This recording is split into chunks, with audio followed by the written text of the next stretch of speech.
Bonjour, bonsoir, chers toutes, chers tous. Je vous remercie d'être fidèles à notre chaîne YouTube. C'est avec un grand plaisir que nous vous retrouvons aujourd'hui pour continuer notre saga spirituelle intitulée Mystère christique.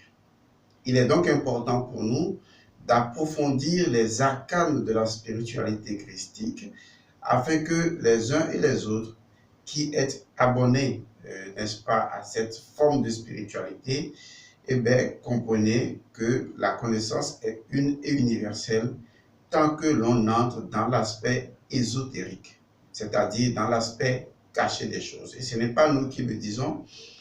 Jésus a dit qu'il parle en parabole au public, mais qu'à ses élèves ou apôtres et disciples, il peut révéler le mystère du royaume des cieux. Ce qui veut dire que il y a ce qui est dit et ce qui est dit. Et donc, nous devons pouvoir faire une lecture plus approfondie des enseignements qui sont dans la Bible et généralement dans les évangiles et après, afin de vous permettre d'être connecté à la source de toute connaissance, parce que en vérité, je vous le dis, la source de toute connaissance existe. Dans cette saga spirituelle qui est un corpus spirituel que nous avons mis à votre disposition, nous vous avons dit que tout commence par le mercredi des cendres et que ce mercredi des cendres symbolise Thoth Hermès, c'est-à-dire Djéouti, qui est le symbole de la connaissance de soi et dont le symbole alpha et oméga qui est Imi, la croix qui est bien sur le front. Souvent, ce n'est pas une croix qui est droite, mais qui est couchée, pour montrer la rencontre des droites orthogonales et horizontales, afin d'expliquer le croisement. Car dans le principe du croisement, il y a le P au milieu, ou le principe premier au milieu, qui représente donc la quintessence ou l'essence de toute chose. Et donc, ou le puits, si vous voulez, on peut parler du puits, puisque Jésus et une femme samaritaine parleront justement du puits. Et le puits est un symbole très important dans cet aspect de la chose. Donc, Imi traduit la connaissance de soi. Et donc, la connaissance de soi, c'est ce qui va nous téléporter dans la signification profonde des cendres. Tu es cendre et aux cendres tu retourneras. Ça ne veut pas dire poussière, oubliez ça, ce sont les cendres, car il y a une différence entre cendre et poussière. Les cendres représentent la substance éternelle du corps incorruptible. Effectivement, nous avons un corps incorruptible. Ce corps incorruptible n'a pas de forme. Ce sont les cendres. C'est la substance matérielle primordiale qui renferme, qui renferme ce qu'on appelle le feu sacré. C'est pourquoi on parle des cendres. La poussière ne contient pas du feu, alors que les cendres sont le résultat d'une combustion et les cendres contiennent toujours du feu sacré. Et à partir de ce feu qui est caché dans les cendres, eh bien, le phénix va renaître de ses cendres. Vous commencez donc à comprendre. Nous sommes le phénix. Et c'est l'élément le plus formidable que nous devons garder. Nous sommes le phénix. Nous ne sommes pas cette forme-là. Et cette forme n'est que l'une des formes infinies que nous pouvons créer à partir de notre corps primordial, qui est les cendres, et à partir de notre esprit primordial, le feu qui y est renfermé. Je dis les choses de mille façons pour que vous compreniez. Donc, c'est sur cette connaissance profonde, cet état de veille, que l'individu va commencer le chemin des épreuves. Le fait de le mettre en son fond signifie qu'il ne doit jamais perdre de conscience cet état de fait, qu'il doit savoir qui il est avant d'entrer dans la porte des épreuves. Parce que c'est justement la conscience ou la vision de qui il est maintenue en permanence en lui qui lui permettra de défier les formes illusoires qui vont venir à lui et il va pouvoir les transcender et les traverser sans accroc. Parce que lui, réalisant qu'il est la source de toutes les formes, il peut traverser, défier et passer à travers toutes les formes, à travers toutes les illusions, parce qu'il a réalisé la source même de l'illusion c'est-à-dire il est conscient de lui en tant que la source qui promue l'illusion. Et ça, c'est l'élément que vous devez comprendre. Donc, vous êtes déjà à une position de maîtrise avant même d'entreprendre, d'entamer le chemin des épreuves. Et ce chemin des épreuves, c'est bien sûr le chemin de la mise en quarantaine. Mais il s'agit de quelle mise en quarantaine? Il s'agit donc d'isoler, vous voyez, c'est le mot important, il s'agit d'isoler les conditionnements qui font de l'âme une prisonnière. Et ces conditionnements-là, nous allons devoir les jeûner. Vous voyez, les jeûner à partir donc de ce mythe-là, le mythe du jeûne. Nous avons donc les jeûner, le mythe de Yayamana, celui qui a dompté la faim et la soif. Donc nous allons dompter, voilà, nous allons dompter, maîtriser les conditionnements qui emprisonnent notre âme, qui font de notre âme une esclave. Et donc ces conditionnements, ces attachements, tout comme le corps vit des conditionnements de nourriture, c'est pourquoi on dit le jeûne. Jeûner ne veut pas dire se priver de nourriture matérielle, non. Le jeûne consiste donc à dompter, vous voyez, à dompter les conditionnements de notre âme, à dompter les énergies qui emprisonnent notre âme, à dompter ces conditionnements, ces dépendances qui font de l'âme une esclave.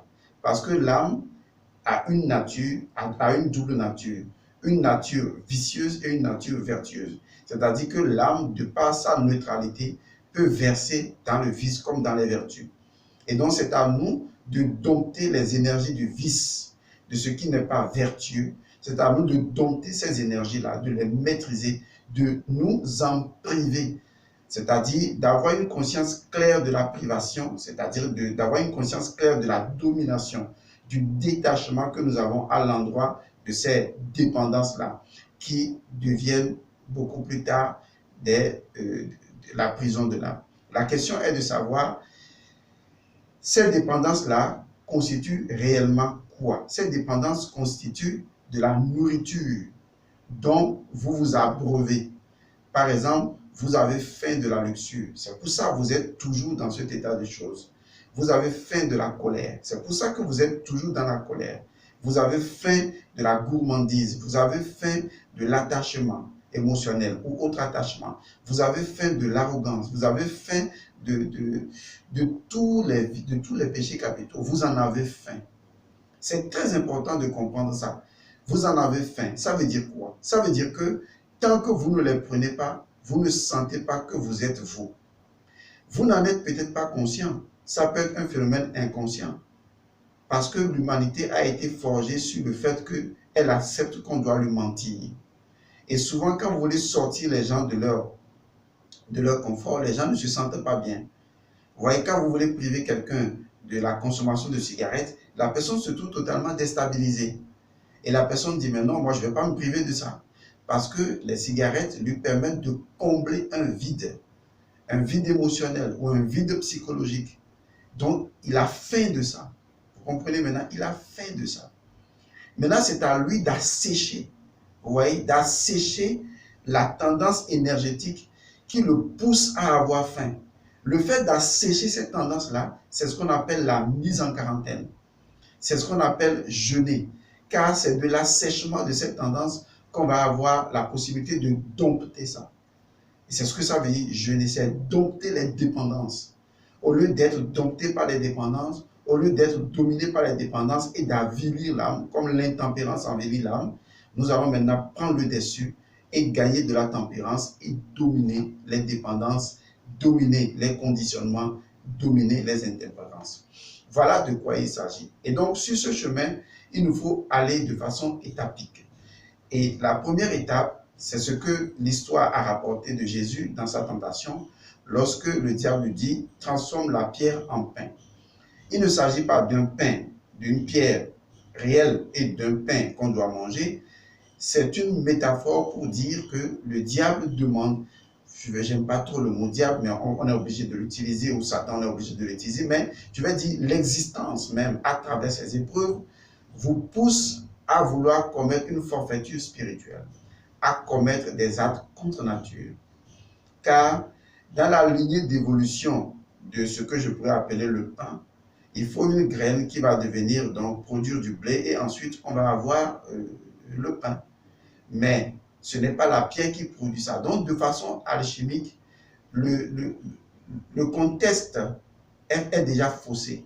Donc, on énonce cette métaphore pour montrer que le diable demande, ou les tentations, voilà, on va généraliser comme ça, les tentations demandent à l'initié, d'accord, étant dans la nature, de poser des actes contre nature. Donc, toutes les fois que vous posez des actes qui sont contraires à la marde, eh bien, vous posez des actes contre nature. Et ces actes contre nature-là montrent que vous êtes piégé. Les tentations vous ont piégé dans le fait que vous voulez transformer les pierres en pain. Donc, vous voulez commettre des actes contre nature. Vous avez déjà compris ça. Deuxième étape, il s'agit pour vous de comprendre que le diable dit à Jésus, il faut sauter par-dessus la montagne ou te laisser plonger dans le vide depuis le haut du temple et les anges vont te protéger. Il dit non, tu ne tenteras pas ton Dieu. Il est inutile de tenter ce qui est absolu. On n'a pas besoin de tenter l'absolu. Parce que vouloir tenter l'absolu, c'est vouloir remettre en cause. On appelle cette attitude-là commettre un meurtre. En fait, à travers cette situation, Satan ou les tentations voulaient, voulaient que nous rompions, voilà, suivez-moi très bien, voulaient que nous rompions ou que l'initié, le myste rompe, n'est-ce pas, son rapport avec l'unité universelle. En réalité, nous sommes dans une conscience unitaire. Nous sommes dans une unité intemporelle. Le temps est une illusion. Est-ce que vous voyez? Le temps n'existe pas. C'est la raison pour laquelle Satan est appelé également le temps, ou il est appelé le meurtrier de l'unité. Parce que l'unité est la présence présente de toute chose, une réalité si transcendante qu'elle est omniprésente, elle est partout. Lorsqu'une réalité est absolue et qu'elle est partout, qu'elle est omniprésente, il n'est pas besoin de vouloir voir si elle est omniprésente puisqu'elle l'est de toute façon et elle ne peut ne pas l'être. Donc, vous poussez à commettre un meurtre, c'est-à-dire à remettre en cause l'unité absolue de l'absoluité. C'est ce que les tentations demandaient à Jésus de faire, d'aller tenter l'absolu. On n'a pas besoin de tenter l'évidence. C'est comme si je voudrais la vie, je prends un exemple palpable, la vie. La vie est partout. Sous quelque forme que ce soit, la vie est partout. Je ne parle pas de l'existence. L'existence fait intervenir des formes. D'accord? Mais je parle de la vie. Le principe est le suivant. Tout ce qui existe est vivant. Parce qu'avant d'exister, il faut être. Donc, exister, ce n'est que être à l'extérieur. Donc, vivre, c'est être à l'intérieur ou exister à l'intérieur. Donc, la vie est l'être de façon basique. Donc, la vie est partout, dans toutes les parties de l'univers. La vie est absolue, elle est omniprésente. Elle est dans le sous-terre, elle est partout, dans chaque espace de l'univers. Elle est dans les univers inconnus. La vie est partout. Est-ce que vous voyez? Maintenant, quelqu'un vient vous demander de tenter la vie ou de tenter le fait que la vie est partout. Dites-moi, même le néant est vivant. Parce que si le néant doit exister, il faut que le néant soit. Le fait même que le néant existe ou est la démonstration que le néant est vivant dans sa forme de vie au néant. C'est pourquoi nous disons que l'inexistence est, tout comme l'existence. L'inexistence même est dans son inexistence. Est-ce que vous voyez? Donc la vie est partout. Je n'ai pas besoin d'aller tenter pour voir si la vie est partout, puisque de toute façon, même là, même ce qui est le vide est vivant par le fait même que le vide existe. Cela montre qu'il faut que le vide soit avant d'exister. Donc le fait même que je parle du néant, de l'inexistence, ce sont des choses, même si elles existaient, il faut qu'elles soient vivantes avant d'exister. Donc la vie est partout et il n'y a aucun endroit où la vie ne soit pas. La vie est le principe premier. Donc, je n'ai pas besoin de remettre en cause cette vérité. On ne remet pas en cause un principe. Car si tu remets en cause un principe, c'est que tu deviens un traître. Tu trahis le principe. Donc, tu deviens le meurtrier comme Satan. Donc, Jésus comprenant que le Père est l'absolu de toute absoluité, la vie de toute vie, il n'a pas besoin de tenter son Dieu. Il sait que Dieu est avec lui. C'est cet état d'esprit que vous devez avoir, l'état de maîtrise. L'âme doit acquérir la rectitude. La rectitude est l'état de maîtrise par l'âme de la vérité d'un principe. À partir du moment où ce principe devient évident pour l'âme, eh bien, l'âme fonctionne courageusement dans ce principe. Parce qu'il sait que si c'était un combat, Dieu a déjà gagné avant que le combat ne soit engagé. Dieu ne mène même pas de combat parce qu'il est celui qui a déjà gagné, maîtrisé son univers. Il est le seul maître à bord. Jésus le sait. C'est pourquoi il ne laisse aucune situation remettre en cause la certitude qu'il a de la présence de Dieu à ses côtés. Et ça, c'est ce que votre âme doit acquérir, la rectitude divine. Et tant que votre âme ne l'acquiert pas, vous n'allez pas pouvoir sortir de ces épreuves. Et quand vous vivez ces épreuves-là, vous devez avoir une claire conscience de cet état des choses. Parce que ce sont ces attitudes-là qui soutiennent votre compréhension du fait que la connaissance de soi, donc les cendres, constituent le fondement de la démarche ou de l'ontologie de vous. Et ça, c'est quelque chose que vous devez comprendre. C'est ça le chemin initiatique. Comme notre école est un chemin initiatique, je vous explique réellement que la vie même est une initiation. Votre existence est une initiation. Les problèmes que vous vivez en ce moment même font partie de votre propre initiation. Et je suis en train de vous délivrer des secrets qui vous permettront de gagner une bataille qui, en fait, est déjà gagnée par le phénix que vous êtes. C'est exactement ça le secret. Ok, allons-y maintenant, troisième étape. Troisième et dernière étape, pour ce qui est écrit. Les autres étapes ne sont pas révélées dans la Bible, donc on ne va pas en parler. Troisième et dernière étape, eh bien, Satan vient voir Jésus et l'amène quelque part et dit, sur une grande montagne, et dit, regarde toutes les richesses du monde. Si tu m'adores, je te donne tout ça. Et Jésus retombe toujours, comme je vous l'ai expliqué dans les vidéos précédentes, il répond à la parole par la parole pour annihiler l'effet de la parole de Satan sur lui. Satan n'est pas un être mauvais, il est juste un enseignant dont le rôle est de nous éprouver afin de nous purifier à travers le chemin étroit. Donc, Jésus va lui dire, en vérité, il est également écrit. Vous voyez, tu n'adoreras que Dieu seul. Et ça, c'est un élément fondamental. Je veux vous rappeler une chose. Je vous ai dit que la première étape, commettre la forfaiture spirituelle que Satan proposait à Jésus, concernait non seulement son corps physique, le jet, mais ça concernait également son corps pranique, son corps vital, son cas.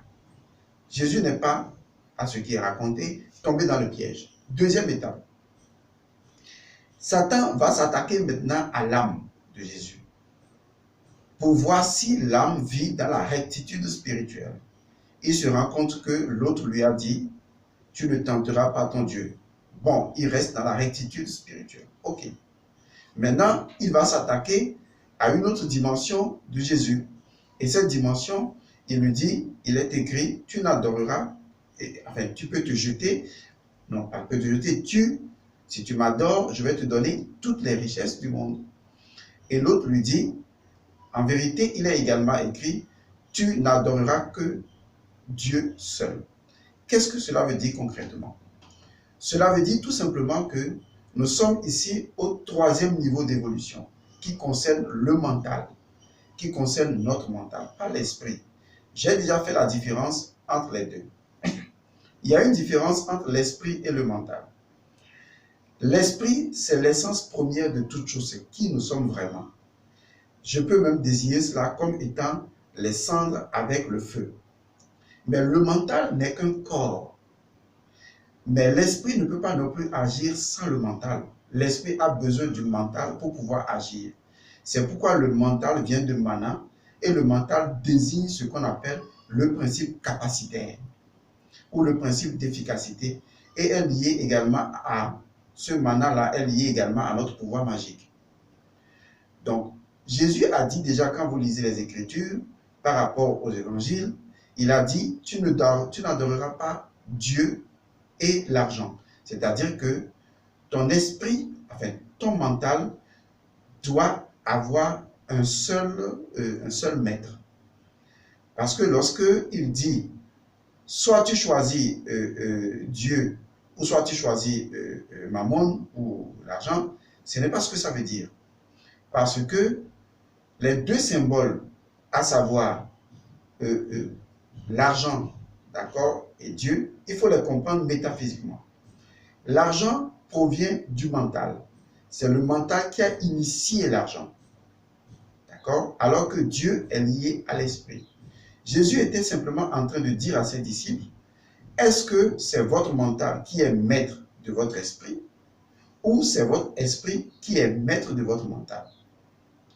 Donc, à travers cette troisième épreuve, le diable voulait tout simplement demander à Jésus de faire de son esprit l'esclave du mental. C'est pourquoi il a dit, adore-moi, parce que Satan représente généralement le mental. Et donc, il dit à l'esprit que nous avons connu déjà au moment des cendres, d'accord, représentant les cendres et le feu sacré, l'indestructibilité, donc l'essence première, il demande à se connaître à toi-même, de se soumettre à lui sa volonté, lui qui représente le temps, lui qui représente le mental. Il demande à ce que l'esprit lui soit soumis. Donc, il demande à la transcendance, à l'intemporel, de se soumettre au temporel. Jésus a compris cela, mais il n'avait pas perdu de vue que lui, il se connaît. Et tout ce qu'il déclare, c'est sur la base de « il se connaît lui-même ». C'est la raison pour laquelle il agit conséquemment. Et donc, il lui dira, il est également écrit en vérité, tu n'adoreras que Dieu seul. Donc, il lui explique que son esprit va toujours demeurer le maître absolu de son mental. Et ça, c'est l'élément formidable. Parce que dans la vie quotidienne, nous vivons également ces genres de situations. Dans la vie quotidienne, posez-vous la question. Est-ce que c'est votre esprit qui est maître de votre mental? Est-ce que les choses extérieures sont devenues maîtres de la vision de qui vous êtes? Et c'est ce qui se remarque aujourd'hui dans le monde. Le monde est tout simplement pollué parce que les gens ont inversé le processus spirituel. Ils ont mis au-dessus de leur esprit le mental qui gouverne même leur spiritualité. Les intérêts macro que les gens dirigent aujourd'hui dans le monde montrent que les personnes ont vendu leur conscience, ont vendu leur âme, ont perverti leur âme et ont perverti leur esprit. C'est la perversion spirituelle qui est la plus dangereuse de toutes les perversions. Parce que vous faites de l'esprit l'esclave du mental. Et aujourd'hui, le monde est basé sur les calculs, sur les intérêts, sur la manipulation, sur l'élément le plus fondamental au mental. Et c'est à ça que je viens, le pouvoir et le contrôle sur le monde, le contrôle sur les choses, la manipulation du monde. Car une seule chose le mental recherche, c'est le pouvoir. La seule chose qui permet au mental de croire qu'il existe, c'est le pouvoir. Et je vous assure, c'est la seule chose. Donc, Satan demandait à Jésus d'accéder au pouvoir. Il a refusé. Parce que ce qui l'intéressait, ce n'était pas le pouvoir ou l'amour du pouvoir. Ce qui l'intéressait, c'est le pouvoir de l'amour. Ce qui l'intéressait, c'est l'amour lui-même en tant que pouvoir. Car le seul véritable pouvoir, c'est l'amour. Donc, il voulait démontrer, n'est-ce pas, à Satan, que le mental doit être aimé. Le mental doit être aimé. Que l'amour est le principe le plus grand. Ce qui définit l'essence spirituelle, c'est l'amour. Et donc, il accepte que Dieu soit au-dessus, que Dieu soit le principe premier et non le mental, que l'amour soit le principe premier. Donc cette épreuve liée essentiellement à l'amour ou au pouvoir, il l'a gagné. Et nous devons le gagner, exactement, la gagner cette épreuve dans la vie quotidienne. Nous devons savoir que nous sommes tout le temps en train d'être éprouvés pour choisir soit le pouvoir, soit l'amour. Dans n'importe laquelle des décisions, dans n'importe lequel des échanges que nous faisons, nous sommes toujours confrontés à cela. Allons-nous choisir le pouvoir ou l'amour? Allons-nous choisir l'amour du pouvoir ou le pouvoir de l'amour? Car l'amour est en soi un pouvoir incroyable. Écoutez-le dire, aimez vos ennemis, aimez ceux qui vous font du mal. C'est une façon de démontrer que même si vous voulez changer le monde, vous ne pouvez pas et vous ne devez pas utiliser le pouvoir. Vous devez utiliser l'amour. Parce que l'amour est un pouvoir plus terrifiant que le pouvoir tout simple. Alors que le pouvoir tout simple est autodestructeur. Si vous ne le savez pas, le pouvoir possède en lui-même les gènes de sa propre destruction. C'est la raison pour laquelle tous ceux qui aiment le pouvoir finissent et finiront toujours mal. Parce que le pouvoir possède dans son ADN et dans son ARN les éléments génétiques de sa propre destruction. Ce qui fait que le pouvoir est pouvoir, c'est sa capacité d'autodestruction. Le pouvoir est né pour s'autodétruire continuellement. C'est la raison pour laquelle tous ceux qui aiment le pouvoir ne feront que détruire. Tous ceux qui manipulent le pouvoir ne feront que détruire. Alors que l'amour, c'est la vie. Donc vous venez de comprendre ce que signifient les 3 étapes initiatiques, comment vous devez les vivre dans votre vie au quotidien. Et c'est ce qui va nous conduire à l'élément suivant, à savoir, bien sûr, la fête des rameaux. Et pourquoi ces premiers épisodes étaient nécessaires avant d'aller, n'est-ce pas, à la fête des rameaux. Vous le comprendrez dans la prochaine vidéo quand nous allons donc vous permettre de la lire. Pour l'heure, je vous demande de relire encore et encore cette vidéo ou ces vidéos pour mieux comprendre. Ne sautez pas les vidéos parce que vous risquez de ne pas du tout les comprendre si vous les sautez. C'est pourquoi j'appelle cela un roman fleuve ou une saga. C'est une suite logique d'idées de compréhension. Si vous ne les respectez pas dans l'ordre, eh bien, vous ne comprendrez pas. Je vous remercie de nous avoir suivis. Je vous aime du fond de mon cœur. J'espère avoir apporté de la lumière à cette connaissance ou à ces mystères christiques. Nous en aurons d'autres. Et la prochaine fois, il s'agira justement de la fête des rameaux, son symbolisme, son fondement et pourquoi est-ce qu'il a fallu demander d'abord un âne, une ânesse ou un ânon avant de pouvoir se rendre à Jérusalem et ce que représente Jérusalem. Je vous remercie de nous avoir suivis. Paix, paix, paix. Bienvenue, être glorieux.